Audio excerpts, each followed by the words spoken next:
Boa tarde, me chamo Isaías e estamos aqui hoje para apresentar o projeto referente ao trabalho de conclusão de curso do Grupo 1 de Laboratório, que possui como membros André Luiz, Bárbara Cristina, Emanuele Silva, Isaías Samuel, Lívia Neves e Vitória Santos, que possui o seguinte tema: desenvolvimento de copos plásticos biodegradáveis a partir de blendas constituídas de amido de milho e acetato de celulose extraída da casca do arroz, que possui como orientadoras as professoras Aline Ramos e Thaís Tassiano. Bom, agora vamos à apresentação. A história do plástico começou com Alexander Parkhurst, que em 1862 descobriu um material orgânico que era derivado da celulose. Ele buscava um material para ser substituto da borracha, que era utilizada em muitos produtos daquela época. Esse material orgânico ficou conhecido como parquesina, que quando é aquecida poderia ser moldada e mantinha a mesma forma quando esfriava. Entretanto, por ter um elevado custo de produção, isso desestimulou muito os investidores daquela época.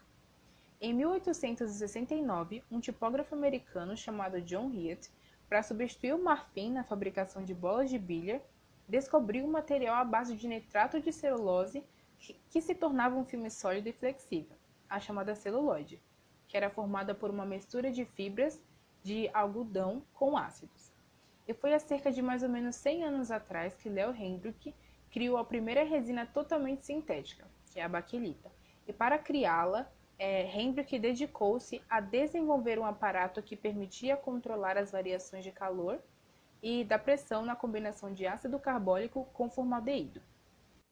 Bom, os plásticos atualmente vêm das resinas derivadas do petróleo e pertencem ao grupo de polímeros, além de ser algo muito abrangente em nosso dia a dia, por conta de sua versatilidade, servindo para estocagem de alimentos, brinquedos e vários outros utensílios.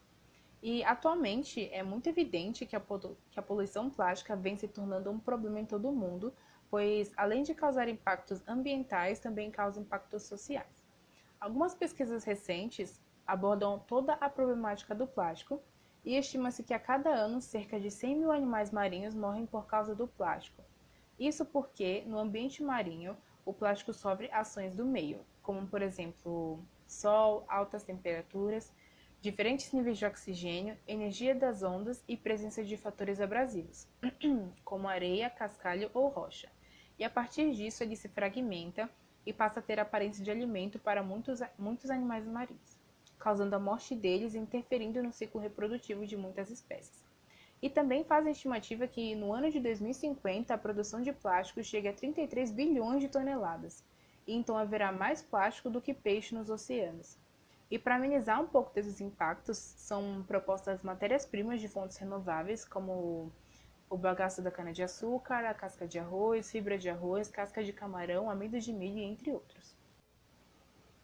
E existe uma lei, que é a Lei 17.261, artigo 1, que diz que fica proibido o fornecimento de copos, pratos, talheres, agitadores para bebidas e varas de balões de plásticos descartáveis aos clientes de hotéis, restaurantes, bares e padarias, entre outros estabelecimentos. E o artigo 2 está escrito que, em lugar dos produtos de plástico, poderão ser fornecidos outros com a mesma função em materiais biodegradáveis, compostáveis ou reutilizáveis, a fim de permitir a reciclagem e impulsionar a transição para uma economia circular.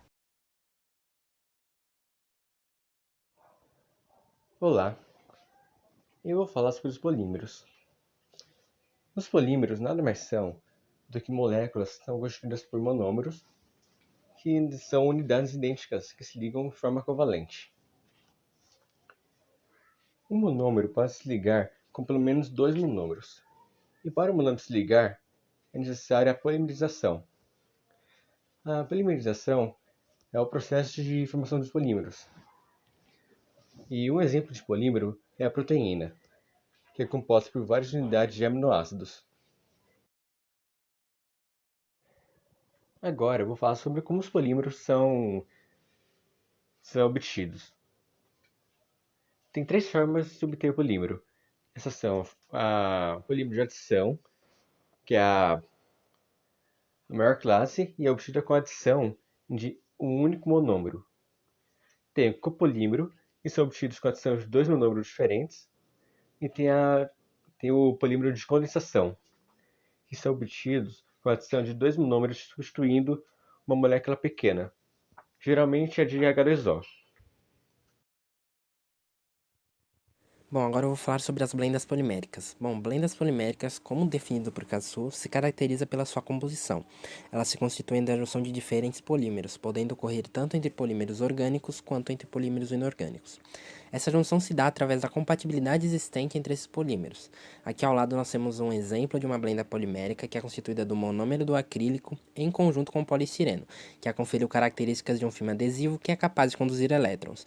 Bom, falando agora sobre a finalidade das blendas, espera-se que através dessa adição de polímeros se seja capaz de oferecer uma melhoria ou até mesmo a aquisição de novas características por parte de ambos os compostos que estão sendo atrelados.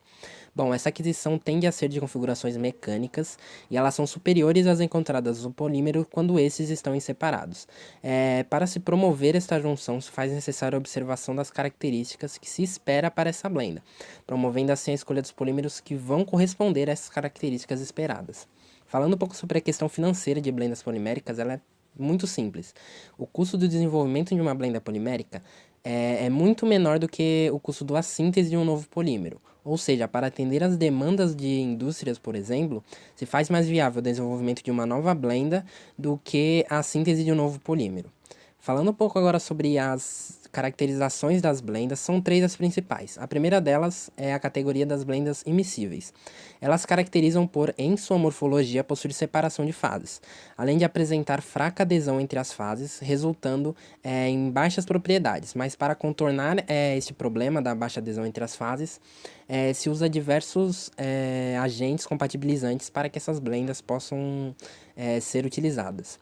A segunda classe de blendas são as compatibilizadas. Elas são blendas também immiscíveis, só que elas apresentam propriedades físicas macroscopicamente uniformes. Isso ocorre através da forte interação química entre os polímeros que compõem essa blenda, proporcionando então a forte adesão entre as fases dessa blenda. E as miscíveis, que são blendas poliméricas que apresentam apenas uma fase em sua mistura. Os biopolímeros são polímeros naturais ou copolímeros que são produzidos por seres vivos ou obtidos de matérias-primas que provêm de fontes renováveis. Celulose, amido, quitina, proteínas, ADN e ARN são exemplos de biopolímeros, nos quais as unidades monoméricas são açúcares, aminoácidos e nucleotídeos, que podem ser encontrados desde a estrutura do DNA até muitos produtos usados para a fabricação de embalagens plásticas. Enquanto as fontes fósseis, como o petróleo, podem levar milhares de anos para se formar, as fontes renováveis são chamadas assim por apresentar os ciclos de vida consideravelmente menor. Bom, o uso desses biopolímeros tem crescido devido ao fato de se encaixarem perfeitamente no ramo e no pensamento de sustentabilidade, que, de acordo com a Comissão Mundial do Meio Ambiente e Desenvolvimento, um desenvolvimento sustentável é aquele que atende às necessidades do presente, sem comprometer a habilidade das gerações futuras de atenderem às suas necessidades, pois os impactos que os processos de extração e refinaria utilizados para a produção de polímero que são provenientes do petróleo causam são muito grandes no meio ambiente, e também por fatos econômicos, como a escassez do petróleo, que acaba resultando em um grande aumento de preço. A celulose é um polímero e é o principal polissacarídeo estrutural das plantas. A celulose é constituída por vários monômeros de glicoses ligados entre si e é a principal responsável pela rigidez e a forma das plantas. Como mencionada, a celulose ela tem origem vegetal e se encontra principalmente na parede celular das plantas, lhe garantindo essa rigidez. A principal forma de extração da celulose é pela madeira, porém tal processo é longo e complexo, já que é necessário primeiro a remoção da lignina para que assim possa se remover a celulose, além de trazer vários problemas ambientais, como por exemplo o desmatamento. Porém, a celulose é muito importante no âmbito industrial por conta da produção de papel e também é muito importante para a produção de novas substâncias, como por exemplo o acetato de celulose, que será mencionado no próximo slide. Falando agora um pouco sobre a acetocelulose, conforme Botaro, o acetocelulose é o éster orgânico mais importante produzido a partir da celulose, já que o mesmo apresenta grande importância comercial. O mesmo é utilizado largamente nas indústrias têxteis como formador de fios, além de que também é usado nas indústrias de plásticos como formador de fios transparentes e resistentes, assim como também é usado como formador de cápsulas para a indústria farmacêutica. O acetocelulose apresenta um diferencial que são seus grupos de hidroxilas. Suas características mecânicas e físicas são empregadas diretamente no grau de substituição dessas hidroxilas, como, por exemplo, o transacetato de celulose.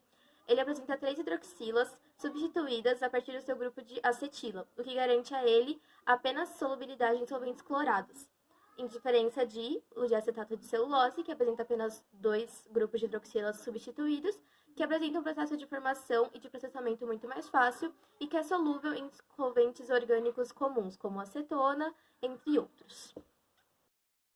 O arroz é um dos cereais mais produzidos e consumidos pelo mundo inteiro. De acordo com o IBGE, o Brasil está entre os 10 maiores produtores mundiais. Bom, a produção do arroz gera grandes quantidades de resíduos, e esses resíduos posteriormente é a casca do arroz. O acúmulo dele pode acarretar em grandes problemas ambientais por conta da sua lenta biodegradação. Bom, a sua composição orgânica. De acordo com o gráfico Ferreira, 43,5% é composto de celulose, 22% de hemicelulose e 11,4% de lignina.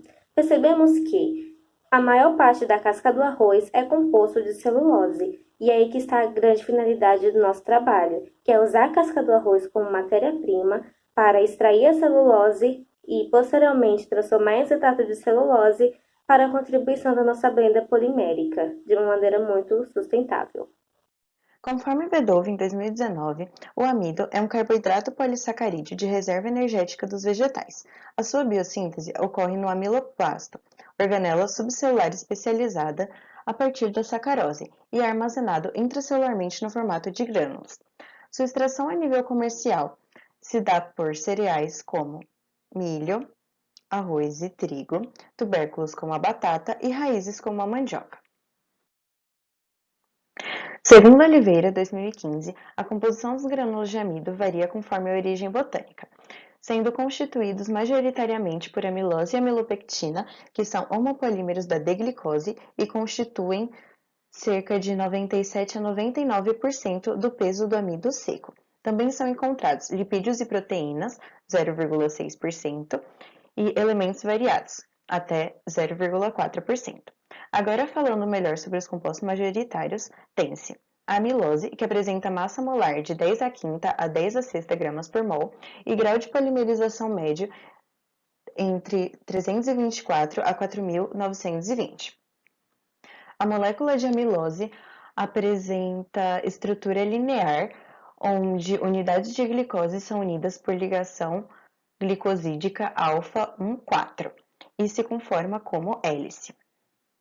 Já a amilopectina apresenta massa molar variando na ordem de 10 a sexta a 10 a nona gramas por mol e grau de polimerização médio entre 8 vezes 10 ao cubo a 13 vezes 10 ao cubo.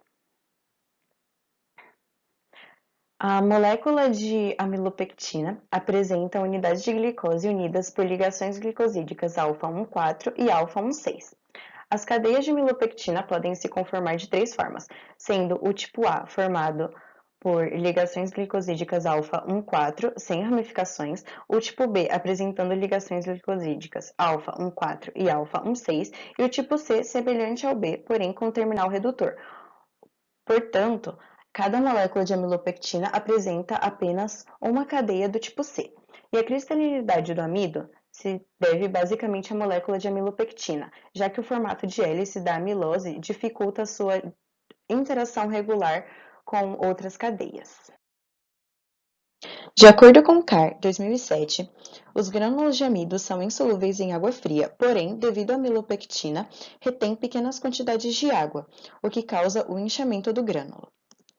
Com o aquecimento, a intensa vibração das moléculas faz com que as ligações de hidrogênio mais fracas sejam rompidas, e assim a água pode interagir melhor com a matriz polimérica, fazendo com que ocorra a destruição da ordem molecular existente, tornando a solução uma pasta viscosa e esbranquiçada, conhecida como amido gelatinizado. Esse processo não ocorre sem a presença de um plastificante, pois a temperatura de decomposição do amido é menor que a sua temperatura de transição vítrea e fusão. O plastificante é uma substância que atua enfraquecendo as interações moleculares existentes, agregando mais mobilidade à cadeia. Os mais utilizados são água e polióis, como o glicerol. Quando o amido está em estado de gel, as cadeias de amilose podem se aproximar e formar novas zonas micelares cristalinas, processo que é conhecido como retrogradação, que vem acompanhado da cinérese, que é a expulsão das moléculas de água. Quando ocorre o aquecimento dos grânulos de amido em quantidade insuficiente de água, ocorre uma fusão dos grânulos. O processamento do amido gelatinizado em máquinas sobre altas temperaturas gera um material amorfo chamado amido termoplástico ou amido desestruturado, que vem sendo muito pesquisado devido à sua alta versatilidade e baixo custo de produção. Agora eu vou falar sobre a biodegradação. Falando de forma simples, a biodegradação é a ação de decomposição de um certo objeto por conta de micro-organismos. E essa ação pode ocorrer em dois processos: o processo aeróbico e o processo anaeróbico. No aeróbico, o polímero reage com o O2 e no anaeróbico, o polímero recebe ações dos micro-organismos para se decompor, como é mostrado nas equações a seguir. E os nossos objetivos?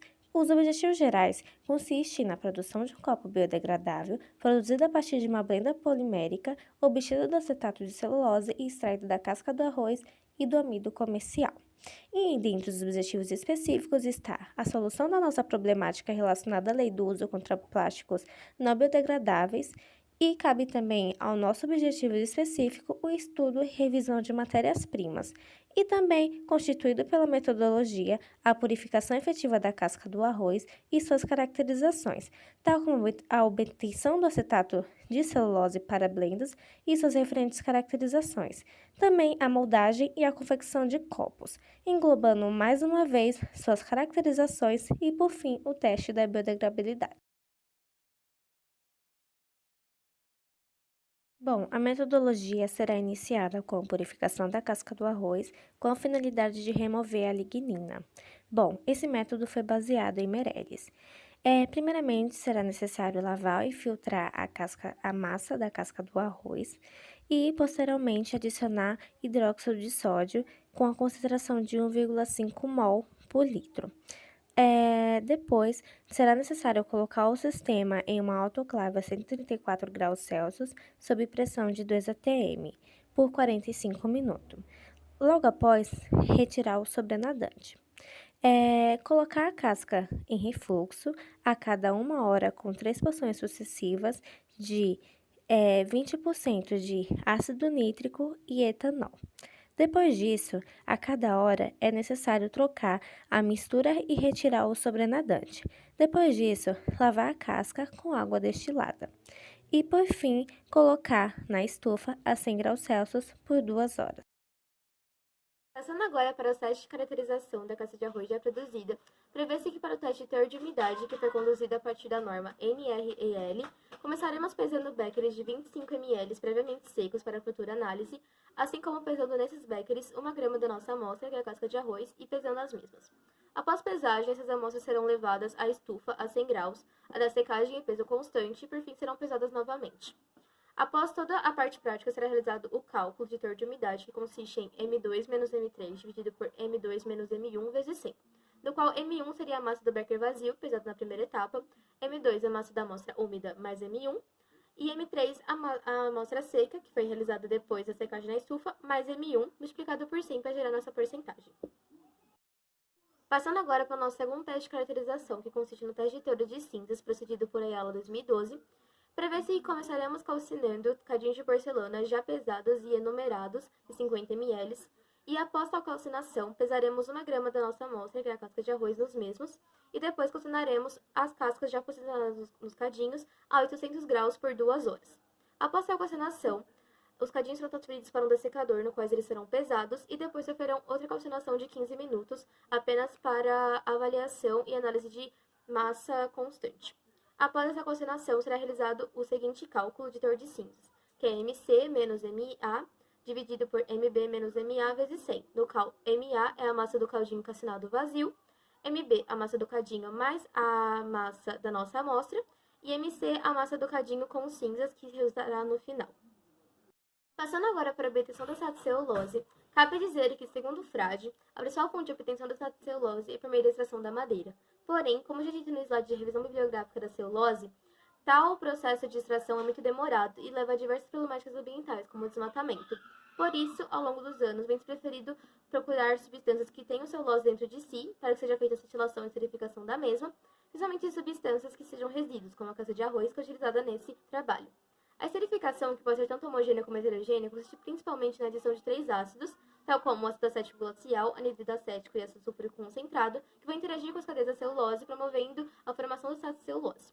A metodologia, que será baseada em Bio-Hermes 1976, que é antiga, porém eficiente, prevê-se na pesagem de 1 grama da casca de arroz, assim como a adição das quantidades de referências dos ácidos já mencionados, tal como 9,5 ml de ácido acético glacial, 4,6 ml de anidrido acético e 2,7 ml de ácido sulfúrico concentrado de forma lenta. Após essa adição, o sistema será colocado em agitação por meio de um agitador magnético até que seja vista a homogeneização do mesmo. Após a agitação, o sistema será colocado em repouso por 6 horas e após repouso será adicionado água destilada no mesmo até que se cesse a precipitação. Após a cessagem da precipitação, o sistema será levado à filtração a vácuo e depois lavado com mais água destilada para retirar qualquer excedente de ácido presente e depois será seco em estufa a 45 graus por 6 horas. Bom, agora eu vou falar sobre as caracterizações referentes ao acetato de celulose. A primeira delas é a determinação do grau de substituição por via química.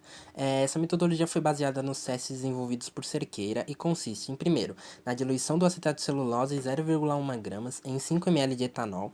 Logo após, adiciona-se então 5 ml de hidróxido de sódio na concentração de 0,25 mol por litro.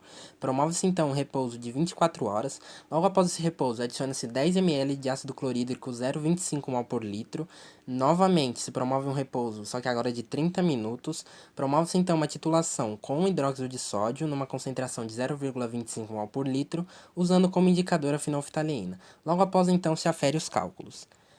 Para a aferição dos cálculos são usadas as seguintes equações. A primeira delas para a determinação da porcentagem de grupo acetila que está contido no acetato de celulose. Após a realização dessa conta, se engloba então o resultado dessa conta na segunda equação, a qual é para a determinação do grau de substituição de acetato de celulose. Agora explicando um pouco o que é grau de substituição. A produção do acetato de celulose se dá através da substituição de grupos hidroxila das unidades de glicose por grupos acetila. Por meio disso, pode-se obter diferentes acetatos com diferentes graus de substituição. O grau de substituição ele é calculado pela média dos grupos acetila que substituíram as unidades de hidroxila. A titulação usada nesse processo, nessa metodologia, é chamada de retrotitulação, que é definida através de um processo ao qual o excesso de uma solução que foi usada para promover um consumo do analito é determinado através da utilização de uma segunda solução, também padrão. O segundo teste a ser realizado para a caracterização do acetato de celulose é a microscopia óptica. O teste da metodologia foi baseado nos testes feitos por Valdick. Consiste em, primeiramente, diluir o acetato de celulose na quantidade de 0,1 gramas em 5 ml de álcool. Logo após, então, se adiciona essa solução à lâmina por meio da técnica de esfregaço. Aloca-se essa lâmina na platina do microscópio, logo após se fecha com a presilha. Ajusta-se, então, as lentes objetivas, buscando, assim, uma melhor resolução. Após esse ajuste, observar, então, possíveis mudanças de fase, a orientação das fibras e também a uniformidade dessas fibras. Logo após, então, promover uma análise desses resultados observados por meio de testes qualitativos. Para a elaboração dos copos, foram estipuladas 2 relações de proporção entre os componentes das formulações, considerando sólidos, amido e acetato de celulose, e água. Nas formulações 1, 2 e 3 foi utilizada a proporção 40% de sólidos e 60% de água. E nas formulações 4, 5 e 6, 60% de sólidos e 40% de água. Em todas as formulações, a quantidade de glicerol a ser utilizada foi calculada a partir de 1% da quantidade de matriz polimérica, que é o amido. O procedimento para a confecção dos copos será realizado com base nos métodos utilizados por Marengo em 2013, e as quantidades de reagentes utilizadas serão quantidades suficientes para a realização da triplicata de uma formulação. Um becker contendo água será colocado em banho-maria a 70 graus Celsius e serão posteriormente adicionados amido, glicerol e acetato de celulose. A mistura será submetida à agitação manual por 50 minutos. Posteriormente, em moldes revestidos com papel manteiga serão adicionadas 20 gramas da mistura, totalizando 3 moldes. Estes moldes contendo a mistura serão colocados na estufa a 80 graus Celsius por 25 minutos. Posteriormente serão desmoldados e colocados novamente na estufa por 25 minutos a 80 graus Celsius. E o resfriamento dos copos ocorrerá em temperatura ambiente. Eu vou falar sobre a caracterização referente. Dentro desse tema, eu vou falar sobre a espessura, densidade, a massa e a capacidade de absorção de água. Para a espessura, ela nada mais é do que a grossura do objeto. Para fazer o teste de espessura, nós iremos utilizar micrômetro manual. O copo será posicionado no meio do micrômetro e assim será girada chaves. E quando o aparelho chegar ao seu limite, serão lidas as medições e anotadas. Para descobrir a densidade do copo, ele será pesado e terá sua massa anotada. Após isso, o copo será colocado numa proveta de 1000 ml com água, para que a água da proveta seja deslocada. Após isso, será anotado esse deslocamento e assim será usada a fórmula para descobrir a densidade da água, densidade do copo, onde D é densidade, M massa e V volume, como mostra na equação a seguir. Já para medir a massa dos copos, eles serão pesados e os dados serão colocados numa tabela, para assim fazer uma comparação. No fim, os dados da comparação serão anotados. Para a capacidade de absorção de água, o CAA é o teste que determina o quanto o copo é capaz de absorver de água. E para descobrir, o grupo vai pegar um becker de 100 ml e encher com água destilada. Depois, diferentes copos serão imergidos em tempos diferentes. Após esse tempo, ele será seco, retirando o excesso de água e por fim será pesado. Agora vou explicar como vou fazer o teste de biodegradação. Bem, para o teste de biodegradabilidade, o grupo vai se preparar os copos deixando eles em pedaços para não ter problemas com o custo para fazer eles, e cada pedaço terá sua massa anotada, para que no final possa ser realizados os cálculos para determinar o coeficiente de biodegradabilidade. Para o teste será utilizado um solo controlado. O solo vai ser colocado em recipientes que não sejam afetados pela terra e após preparar esse solo, as amostras dos copos serão enterradas e ficarão em repouso por pelo menos 15 dias. Depois desses 15 dias, as amostras vão ser desenterradas e limpas a seco, utilizando um pincel, de preferência de cerdas macias, para não quebrar ou desgastar as amostras. As amostras serão pesadas novamente e terão suas massas anotadas. E por fim, para descobrir o coeficiente de biodegradabilidade, será utilizado a fórmula apresentada nesse slide, onde massa inicial será subtraído pela massa final e depois será dividida pela massa inicial e por fim multiplicada por 100. Fizemos um cronograma e adequamos de acordo com a situação atual que estamos vivendo. Está previsto para a apresentação do projeto, que está acontecendo hoje, no mês de julho, a elaboração do artigo, que pretendemos começar a partir de agosto, e a parte prática, que pretendemos começar a partir de setembro, e o grande dia da apresentação do TCC, que está previsto para acontecer em dezembro. E para ir concluindo a apresentação do nosso projeto, é importante nós apresentarmos o quanto nós iremos gastar. Bom, nós dividimos entre duas lojas, a Americanas e o Mercado Livre, e vale ressaltar também que a gente não fez busca em lojas físicas por conta da pandemia e tal. Em reagentes, na loja Americanas, nós vamos gastar cerca de R$ 182 e no Mercado Livre cerca de R$ 348. Nós não encontramos todas as vidrarias nessas lojas, mas Na loja Americanas, com as vidreiras que nós encontramos, nós vamos gastar na faixa de R$ 152 e no Mercado Livre nós vamos gastar aproximadamente R$ 175, sendo o valor total na loja Americanas R$ 334 e R$ 523 aproximadamente no Mercado Livre. Bom, agora é a parte das referências. Essas foram as referências que nós utilizamos para a confecção desse trabalho. Gostaria de agradecer a todos pela atenção e agora eu passo a bola para as professoras.